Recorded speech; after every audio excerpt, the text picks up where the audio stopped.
Brought to you by TechnoSpark 20 series smartphones.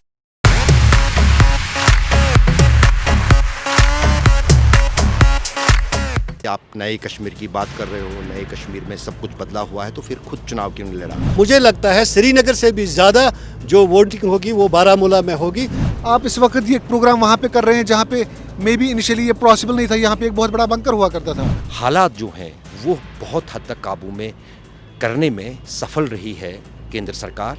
आतंकवाद की घटनाएं कम हुई है, पत्थरबाजी कम हुई है। एक आम लोग जो हैं जिनमें वोटर भी आते हैं वो अपने आप को किसी हद तक अब सुरक्षित महसूस करते हैं। पहले ये होता था कि अगर मैं बाहर निकलूं कोई गोली न मारे, कोई कहीं बम न फूटे। हमने बहुत साल यहाँ पे अफरा तफरी देखी है, हमने मारदाट देखी है, हमने लोगों को अपने लोगों को क्लोजली मरते हुए देखा है। टूरिज्म सेक्टर पिछले 25-26 सालों से बंद पड़ा था। अब कुछ गुज़श्ता 2-3 सालों से टूरिस्ट आ रहे हैं और लोग किसी हद तक कमाई करने लगे हैं। इस वक्त मैं हूँ श्रीनगर में और हम यहाँ बात करेंगे, समझेंगे कि क्या माहौल है चुनावी, क्योंकि प्रधानमंत्री ने जिस तरीके से श्रीनगर में वोटिंग टर्नआउट को लेकर उत्साह जताया है उसे समझने के लिए हमारे साथ 3 वरिष्ठ पत्रकार हैं। एक चेहरा जो जाना माना है, हमारे पेज पे हमेशा दिखाई देते हैं, अशरफ वानी साहब हैं, ब्यूरो चीफ हैं हमारे। इसके साथ ही हमारे साथ राशिद राहिल साहब हैं, एशियन मेल के ये एडिटर इन चीफ है। इसके साथ ही हमारे साथ नज़ीर साहब हैं और वरिष्ठ पत्रकार हैं। ये तमाम जम्मू कश्मीर की ख़बरों पर इन लोगों की पैनी निगाह होती है। लंबे वक्त से ये लोग क्षेत्र में पत्रकारिता कर रहे हैं, तो इनकी जो समझ है वो ज़्यादा बेहतर है जम्मू कश्मीर को लेकर। तो समझने की कोशिश करेंगे। राशिद साहब, सबसे पहले आपसे शुरू कर लेते हैं। वोटिंग टर्नआउट को लेकर इतना उत्साह जो दिखा पूरे देश में कि भाई श्रीनगर में वोटिंग जब होती है तो इतनी ज़्यादा वोटिंग हो गई, पहले के मुकाबले बहुत ज़्यादा वोटिंग होती है। तो और जो दिल्ली है, मतलब जिस तरीके से प्रधानमंत्री एक्साइटेड दिख रहे हैं, तो क्या ये किस तरह का रुझान है? जो दिल्ली जिस तरीके से देख रहा है सिर्फ वही कारण है या कोई और भी कारण है? नहीं, जहाँ तक खुशी का माहौल है उन्हें खुशी मनानी चाहिए। हर एक को हक है वोट देने का। गुज़श्ता 27 साल के बाद जो इस तरह का पोलिंग टर्न आउट हुआ है बहुत ज़्यादा, एक अच्छा संकेत देता है। लेकिन मामला ये नहीं है कि लोग बहुत ज़्यादा निकले और उन्होंने वोट किया जिस पे नरेंद्र मोदी साहब वज़ीर आज़म जो है वो खुश दिखाई दे रहे हैं। लेकिन देखना ये भी है कि अब जो शुमाली कश्मीर में इंतखाबात होने जा रहे हैं, गुज़श्ता 1 हफ्ते से एक नई करवट इन इंतखाबात ने बदली। वहाँ इंजीनियर रशीद जो अभी जेल में है उसके साथ लोग निकल रहे हैं लाखों की तादाद में, बिना किसी मुआवजे के, बिना किसी पैसे के और उसमें बिना किसी बुलावे के, और ख़ुद ही लोग उसके साथ जुड़ रहे हैं।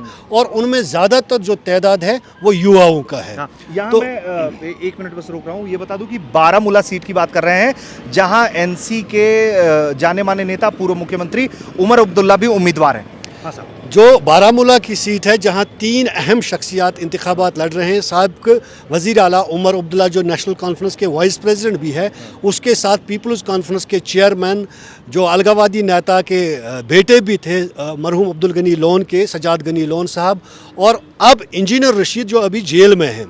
उनके लिए लोगों का इतना बाहर निकलना ये गौरतलब बात है। इस पे भी गवर्नमेंट ऑफ इंडिया को गौर करना चाहिए। वज़ीर आज़म अगर खुशी मनाते हैं तो अच्छी बात है, हम भी खुश हैं कि 27 साल के बाद यहाँ अच्छा खासा वोटिंग टर्नओवर हो रहा है। और मुझे लगता है श्रीनगर से भी ज़्यादा जो वोटिंग होगी वो बारामूला में होगी। लेकिन गौरतलब ये है कि क्यों बिना किसी मुआवजे के, बिना किसी बुलावे के लोग, खासकर युवा जोक दर जोक उनकी रैलियों में शुमार होते हैं जो अभी जेल में बंद है अलगावादी किसी मामले में। बिल्कुल। और राशिद साहब जो बता रहे हैं वो इस सबसे बड़ी बात यह है कि जिस उम्मीदवार के बारे में वो जिक्र कर रहे हैं, इंजीनियर राशिद के बारे में, उनके ऊपर एनएसए लगाया हुआ है। मेरे ख्याल से मैं सही हूँ अशरफ साहब? आप कैसे देख रहे हैं श्रीनगर से लेकर बारामूला और अनंतनाग राजौरी तक का जो चुनाव है और ये जो पहला टर्नआउट रहा है, जो वोटिंग हुई है और अब फिर बारामूला में वोटिंग होने जा रही है, आप कैसे देख पा रहे हैं यहाँ पर ग्राउंड पर? क्या असेसमेंट है आपका? एक चीज़ मैं बताऊंगा, आपने शुरू में राहिल साहब से पूछा था कि क्या जो जिस नज़रिए से भारत सरकार या प्रधानमंत्री या गृह मंत्री जम्मू कश्मीर की श्रीनगर लोकसभा सीट के चुनाव को देख रहे हैं, जिस अंदाज से ऐतिहासिक पिछले 40 साल के दौरान मतदान हुआ और उतना ही नहीं बल्कि सेलिब्रेट किया एक इस चुनाव को यहाँ के लोगों ने। लेकिन उसमें सबसे महत्वपूर्ण कड़ी जो ये है कि जो 2 राष्ट्रीय दल हैं बड़े, भारतीय जनता पार्टी और कांग्रेस, दोनों के उम्मीदवार कश्मीर की तीनों लोकसभा सीटों पर चुनाव नहीं लड़ रहे हैं। बीजेपी ने यहाँ तक कि उनको तंज भी किया जा रहा है विपक्ष की तरफ से, आप नए कश्मीर की बात कर रहे हो, नए कश्मीर में सब कुछ बदला हुआ है तो फिर खुद चुनाव क्यों नहीं लड़ा। अगर 370 हटाने पर कश्मीर के लोग इतने ही खुश हैं जिस अंदाज से आप उनके चुनाव में भागीदारी को मान रहे हैं, तो वो आपने अपने उम्मीदवार को क्यों नहीं उतारा। तो जाहिर है वो तो दूसरी राजनीति की बात है, लेकिन कहीं ना कहीं जो है पिछले अगर हम ख़ास तौर से कहें कि अनुच्छेद 370 हटने के बाद यानी 5 अगस्त 2019 के बाद कश्मीर में ये पहला चुनाव था, कोई चुनाव हुआ नहीं। लोग जो हैं वो कहीं ना कहीं जो है अब डेमोक्रेसी न होने के कारण, क्योंकि यहाँ पर उपराज्यपाल का शासन चल रहा है, राज्यपाल का शासन कश्मीर ने बहुत देखा है, तो अपने रिप्रेजेंटेटिव्स को किसी तरीके से, क्योंकि अगर हम नेशनल कॉन्फ्रेंस की बात करें उनका पूरा एक बेस है, बहुत पुरानी पार्टी है, आज़ादी के टाइम से अब तक वो जम्मू कश्मीर में है, कई बार वो सत्ता में रहे। पीपल्स डेमोक्रेटिक पार्टी जो कि कांग्रेस से ही निकली, उनके पिता जो महबूबा जी के थे मुफ्ती मोहम्मद सईद, वो कांग्रेस के वरिष्ठ नेता थे, गृह मंत्री थे, और फिर उन्होंने क्षेत्रीय दल पीपल्स डेमोक्रेटिक पार्टी बनाई, अपना नज़रिया बदल दिया, तो फिर उन्होंने जो है यहाँ पर 2 बार शासन किया, एक बार कांग्रेस के साथ मिलकर और एक बार बीजेपी के साथ मिलकर। लेकिन एक चीज़ तो जो गवर्नमेंट ऑफ इंडिया जिस नज़रिए से देख रहा है उसमें उनको एक सहरा देना पड़ेगा, उनको एक क्रेडिट देना पड़ेगा, वो है कि हालात जो हैं वो बहुत हद तक काबू में करने में सफल रही है केंद्र सरकार। आतंकवाद की घटनाएं कम हुई है, पत्थरबाजी कम हुई है, प्रदर्शन कम हुई है, किस तरह से उन्होंने वो टैकल किया है, तो लेकिन उस पे बड़ा सल्यूट है, क्योंकि एक आम लोग जो हैं जिनमें वोटर भी आते हैं वो अपने आप को किसी हद तक अब सुरक्षित महसूस करते हैं। पहले ये होता था कि अगर मैं बाहर निकलूं कोई गोली न मारे, कोई कहीं बम न फूटे, कोई शाम को मेरे घर ना आए, तो उस हिसाब से वो क्रेडिट जो है ज़रूर केंद्र सरकार को जाता है। जहाँ तक जम्मू कश्मीर की 5 लोकसभा सीटों की बात करें, जम्मू की 2 सीटों पर जो जम्मू और उधमपुर उस पर चुनाव हो चुका है, श्रीनगर में भी चुनाव हो गया। राहिल साहब आपको बारामूला की बात करें, बारामूला के बारे में आपको कुछ जानकारियाँ मैं दूँ। बारामूला लोकसभा सीट जो है वो पूरी नियंत्रण रेखा पर आती है। बांडीपोरा ज़िला हो जो उसमें है वो भी नियंत्रण रेखा पर है, कुपवाड़ा भी है, बारामूला भी है। तो इन सीमावर्ती इलाकों में मतदान पहले अच्छा होता था, मतलब वहाँ लोग निकलते थे वोट डालने के लिए। जब भी 1996, 98, 2002, 2014, 2019 का चुनाव हुआ, अब की बार इसमें और बढ़ोतरी देखी जा रही। और जो रशीद साहब ने कहा कि जो एंट्री हुई है इंजीनियर रशीद की, जिसको कहीं ना कहीं एक मुतबादिल देखा जा रहा है अलगाववादियों के चेहरे के तौर पर, क्यों? बिल्कुल। तो जिस अंदाज से उनके सपोर्ट में बिना बुलावे लोग आ रहे हैं, तो उसका मतलब है कहीं ना कहीं कश्मीर के लोग, ख़ासतौर से अगर हम नॉर्थ कश्मीर की बात करें, वो अपना एक इसी चुनावी माहौल में और इसी चुनावी प्रक्रिया में अपनी एक बात का भी इशारा कर रहे हैं कि अभी भी उनका सेंटिमेंट जो है, चाहे वो 370 को लेकर हो, कश्मीर को लेकर हो, वो कुछ जो है जो जिस नज़रिए से केंद्र देखता है उससे कुछ थोड़ा अलग है। ठीक है, नज़ीर साहब आप कैसे देख रहे हैं ये जो पूरा जिस तरीके से वोटिंग टर्नआउट हुआ है और जो आगे की सीटों पर माहौल हम देख पा रहे हैं, एक्साइटमेंट है, प्रत्याशी जो प्रचार करने जा रहा है वो भी कह रहा है कि आप वोट डालिए, और ये जो चुनाव है वो ये चुनाव है कि आपका बंदा यहाँ से जाए और दिल्ली की संसद में बैठे ताकि कश्मीर की आवाज़ वो पहुँचा पाए। जो एक कॉमन हमें स्पीच सभी की तकरीरों में सुनाई दे रहा है, जो वो ये है, आप कैसे रीड कर रहे हैं इसे? आई थिंक बोथ राहिल साहब एंड अशरफ साहब have given a very good analysis of the ground कि कैसे लोग अब एक पैराडाइम शिफ्ट हुआ कि कैसे लोग बाहर आए, कैसे लोग वोट कर रहे हैं, और कैसे डिफरेंट जो है सिचुएशंस में लोग पहले अंदर रहते थे, वो बाइकआउट करते थे, लेकिन अब कैसे एक ट्रांजिशन ये आया कि अब लोग बाहर आ रहे हैं, वोट कर रहे हैं। लेकिन there has to be, you have to also see this phase generally post 2019 when Article 370 was abrogated, there is a deep silence in the society. Nobody reacted, nobody came on the roads, nobody protested. Why there was a silence? तो बहुत जो analysis observers थे वो उस चीज़ को देख रहे थे कि क्यों ऐसी खामोशी है। तो मुझे लगता है कि people in Kashmir generally have this notion कि वो जो है, अगर इस वक्त जो आप इंजीनियर रशीद का जो इतना उनका फॉलोइंग फैन बेस देख रहे हैं अक्रॉस द बोर्ड, चाहे खाली उनका नॉर्थ कश्मीर नहीं है, साउथ कश्मीर से लोग आ रहे हैं, जो उनके वोटर्स भी नहीं है वो भी उनको जुड़ रहे हैं। वो इसलिए भी है because we generally have this tendency of going with the victimhood.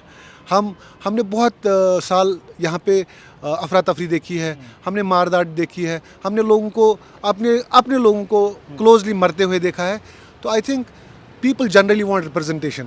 People don't want a government or an administration which is a parachute administration. यहाँ पे अशरफ साहब ने कहा कि एक सेंस ऑफ सिक्योरिटी आ गई है लोगों में. अभी पहले, इससे पहले जो था, लोग इसलिए भी वोट करने नहीं आते थे, उनको पता नहीं था कि अगर मैं यहाँ से वोट करने जाऊँ तो वापस मैं आऊँ कि नहीं. और वोट को एक टैबू बनाया जाता था, वोट देने को एक टैबू बनाया जाता था, because generally you had this notion कि वोट आपको नहीं देना because there is a larger issue that is unresolved, that is a disputed issue. तो वो पहले वो चीज़ें होती थी. लेकिन अब एक सेंस ऑफ सिक्योरिटी आई है, लोग खुला घूम रहे हैं. आप इस वक्त ये प्रोग्राम वहाँ पे कर रहे हैं जहाँ पे मे बी इनिशियली ये पॉसिबल नहीं था. यहाँ पे एक बहुत बड़ा बंकर हुआ करता था.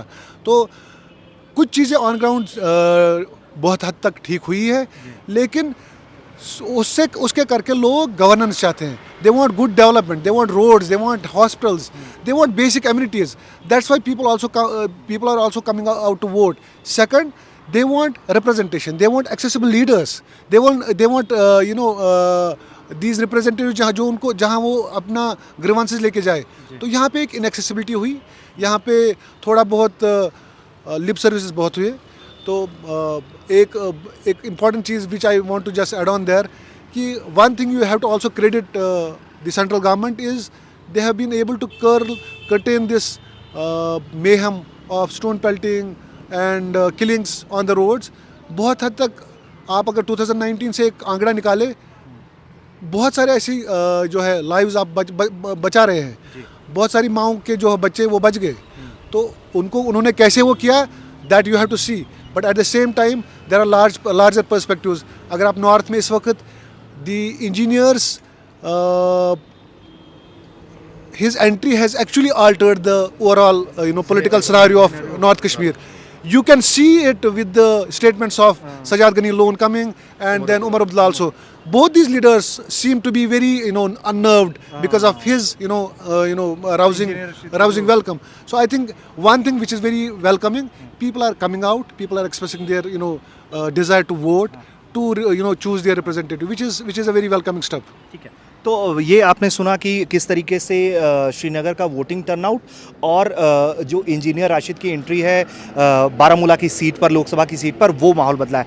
अब हम दो और मुद्दों पर बात करेंगे कि कश्मीर में जो सबसे ज़्यादा आवाज़ सुनी जा रही है, जो मैंने पब्लिक से बातचीत के दौरान सुना, कि बिजली के बिल बेतहाशा महंगे हो गए हैं, लोगों में बहुत परेशानी है. राशन का जो मसला है उसमें उनका कहना है कि रोटी कल्चर कम है हमारे यहाँ चावल का कल्चर ज़्यादा है, लेकिन राशन का जो कोटा मिल रहा है उसमें चावल घट गया है. एक मसला ये हुआ, और दूसरा मसला कि महबूबा मुफ्ती का क्या होगा, जो वो जिस सीट से वो चुनाव लड़ रही हैं, क्योंकि परिसीमन लागू होने के बाद से वहाँ का पॉलिटिकल सिनेरियो बदला है. तो सबसे पहले आपका कमेंट लेना चाहूँगा रशीद साहब. जहाँ तक जम्मू कश्मीर का ताल्लुक है, ये एक वेलफेयर स्टेट है. वादी में ऐसी कोई इंडस्ट्री नहीं है. यहाँ पहले HMT हुआ करती थी, वो फैक्ट्री भी ड्यूरिंग मिलिटेंसी बंद हो गई और कोई काम लोगों को है नहीं. अब निर्भर जो है सारा आमदनी का वो टूरिज़्म सेक्टर पे है. टूरिज़्म सेक्टर पिछले 25-26 सालों से बंद पड़ा था. अब कुछ गुज़श्ता 2-3 सालों से टूरिस्ट आ रहे हैं और लोग किसी हद तक कमाई करने लगे हैं.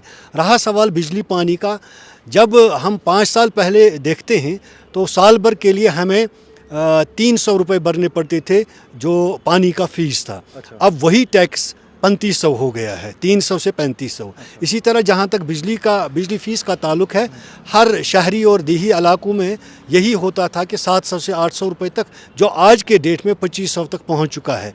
ये अचानक बेतहाशा इस तरह का इजाफा करना, लोगों में ये एंगर भी पाया जाता है कि पानी हमारा है, पानी के मुश्किलात हम सह रहे हैं, सैलाब हमें आ रहा है, जब बारिशें गिरती है या स्नोफॉल होता है उससे मुश्किलात हम उठा रहे हैं, लेकिन हमें ये बिजली सस्ती नहीं मिल रही. दिल्ली वालों को 300 यूनिट फ्री मिल रहे हैं, लेकिन कश्मीर या जम्मू कश्मीर के वासियों को ये बिजली फ्री नहीं मिल रही है. एक दूसरा, जहां आपने राशन का सवाल किया, वो भी हकीकत है कि राशन घटाकर सिर्फ 5 किलो एक फ़र्द को, क्या जहाँ कलकत्ता और जम्मू कश्मीर वादी का ताल्लुक है, यहाँ बहुत ज़्यादा लोग चावल ही खाते हैं, और 5 किलो में एक बंदा क्या एक महीने में चावल खा सकता है, जबकि रोटी उसके खाने का मन की नहीं है, वो नहीं खा सकता है.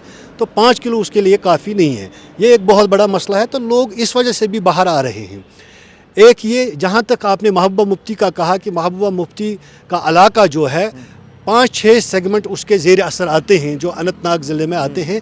जहाँ तक राजौरी पूंछ का सवाल है, वहाँ ज़्यादातर गुज्जर और पहाड़ी लोग रहते हैं। पहाड़ी उम्मीदवार भी मैदान में हैं और गुज्जर लीडर भी मैदान में हैं। जहाँ तक मियाँ अल्ताफ़ साहब का ताल्लुक है, वो एक रूहानी लीडर के तौर गुज्जरों के लिए माना जाता है और कश्मीरी भी बहुत सारे उसको सपोर्ट कर रहे हैं। और उधर जो एक और बात उसके लिए मैं जो समझता हूँ वो ये है कि रूहानियत के साथ साथ नेशनल कॉन्फ्रेंस का उम्मीदवार होने के साथ साथ गुज्जरों में उसका एक अच्छा खासा असर है। तो अब ऐसा लग रहा है कि वहाँ दो तरफा मुकाबला पीडीपी और नेशनल कॉन्फ्रेंस के बराह रास्त है। अशरफ साहब, आपकी क्या रीडिंग है? जो मैं बात कर रहा था, जो मसले आप भी देख पाते हैं इस तरह के मसलों को, और इसको कैसे एड्रेस किया जा सकता है? और दूसरा, महबूबा वाली सीट का हाल बताइएगा। जहाँ तक हाँ क्योंकि अगर हम देखें, जैसे आपको गराई साहब ने कहा कि असल में जो है वोट डालने का लेकर ये भी है, जो डे टू डे मसले हैं लोगों के, उनमें 2 बड़े मसले, जो बिजली का फीस ज़्यादा और ये तो बेसिक चीज़ें हैं, और राशन। तो क्योंकि कश्मीर में अभी रिश साहब ने आपको कहा कि यहाँ इंडस्ट्री नहीं है, यहाँ पर जो भी कारखाने थे वो बंद हो गए, प्राइवेटाइजेशन में जो भी थे वो पिछले साल में बंद हो गए।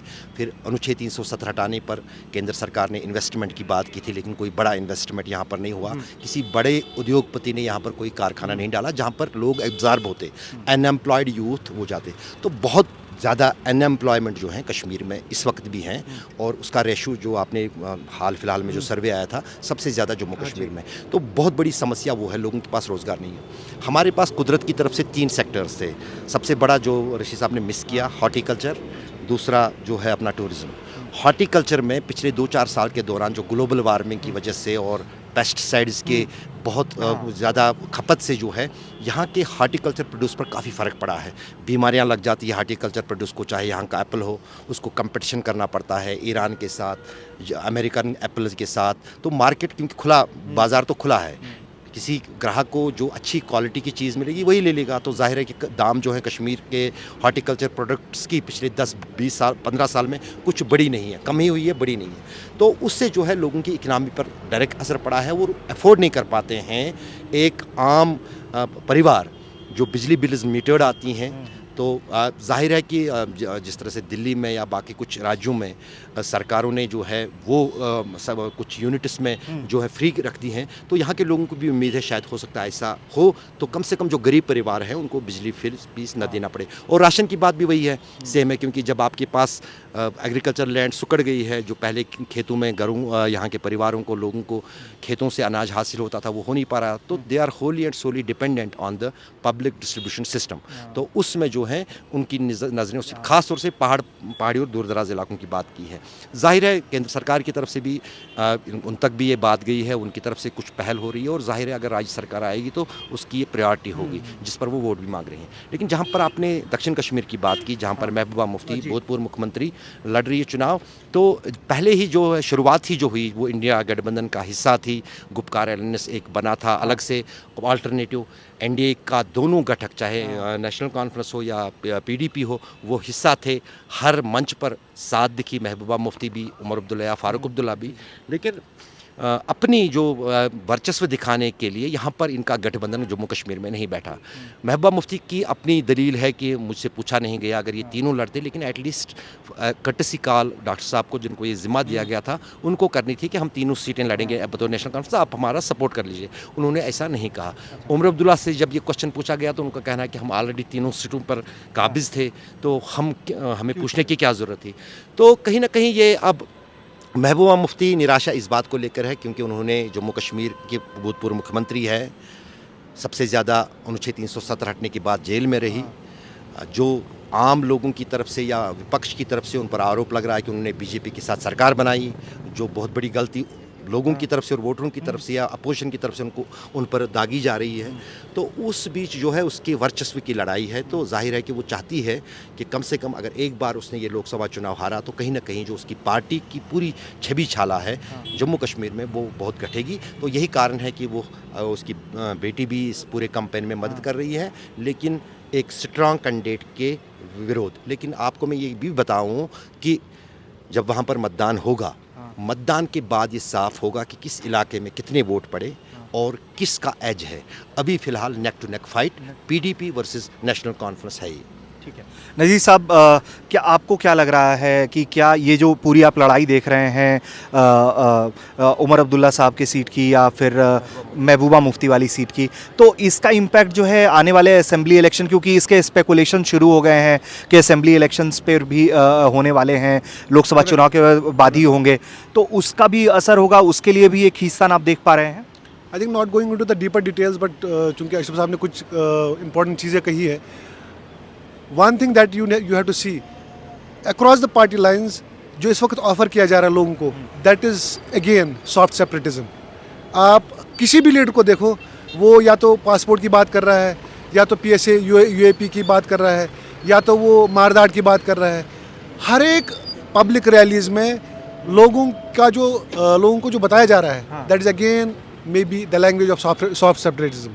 And when you look at the north Kashmir seat, I told you earlier also कि मुझे लगता है कि इंजीनियर के आने के बाद थोड़ा इसको चीज़ें बहुत हद तक बदली है. और इन लीडरान को जो मतलब सजाद लोन है या उमर अब्दुल्ला है, उनके बाकी स्टेटमेंट्स को देखने के बाद लगता है कि थोड़ा उनको भी प्रेशर आ चुका है. और अगर आप साउथ वाली सीट देखें, और उसमें अशरफ साहब ने ये भी कहा कि कितना PDP को प्रेशर हुआ पोस्ट 2019, चूँकि वो BJP में सरकार भी बना रहे थे, और उसका जो है वो छवि को बचाने के लिए I think they have also come into the fray and they want to save their skin also. It is not that also, लेकिन कुछ हद तक आपको you have to also give credit to leaders like Waheed, जिन्होंने South Kashmir में, ख़ासतौर से पुलवामा में, लोगों को इतना ज़्यादा वो किया, मोबिलाइज किया, डोर टू डोर गए और वोट उन्होंने किया उस एरिया में जो for decades they witness boycott. और वहाँ पे एक ऐसा चेंज आना is, I think you need to give credit to the PDP for that. And in Srinagar the voter turnout has not been that significant. I must tell this, and this is a big challenge in the assembly elections for National Conference. तो ये जो आप सुन रहे थे तमाम वरिष्ठ पत्रकारों को जो लगातार जम्मू कश्मीर के मसलों पर अपनी नज़र रखते हैं, वो कैसे बता रहे हैं कि कैसे कुछ अच्छी चीज़ें भी हुई हैं, कुछ ऐसी चीज़ें हैं जिसको तुरंत एड्रेस करने की ज़रूरत है, जिससे लोगों का जो जीवन यापन है वो आसान हो सके इस ज़मीन पर. और सियासी चुनौतियाँ जो तमाम जो पुरानी परिचित अंदाज में पॉलिटिक्स करती हैं पार्टियाँ, वो किस तरीके से अपने सर्वाइवल की लड़ाई लड़ रही हैं, उसको हम समझ रहे थे. अब 4 जून को पता चलेगा कि नतीजे कैसे आते हैं, लेकिन फ़िलहाल कश्मीर में चुनावी जो फाइट हो रही है वो काफ़ी दिलचस्प हो गई है.